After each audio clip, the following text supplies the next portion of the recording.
अरे, क्या आप इस सर्दी में कुछ खास और हेल्दी ट्राई करना चाहते हैं? तो चलिए आज बात करते हैं चिलगोजे यानी पाइन नट्स की। ये कोई आम ड्राई फ्रूट नहीं है, बल्कि एक रेयर और लग्जरी आइटम है। सर्दियों में तो ये बॉडी के लिए किसी वरदान से कम नहीं। ये आपको एक्स्ट्रा गर्मी और ज़बरदस्त स्टेमिना देता है। इसमें मौजूद हेल्दी फैट्स आपके दिल को मजबूत बनाते हैं और बैड कोलेस्ट्रॉल को कम करते हैं।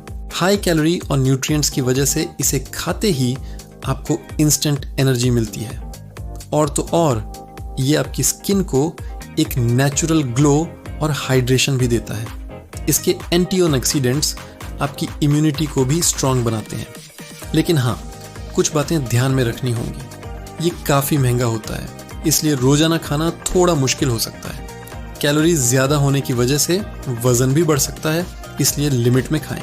कभी कभी ज़्यादा खाने से पेट में थोड़ी गड़बड़ भी हो सकती है। तो इस सर्दी में चिलगोजे को अपनी डाइट में शामिल करें और इसके फ़ायदे उठाएं। और ऐसी ही दिलचस्प जानकारी के लिए हमें फॉलो और सब्सक्राइब करना ना भूलें। थैंक्स।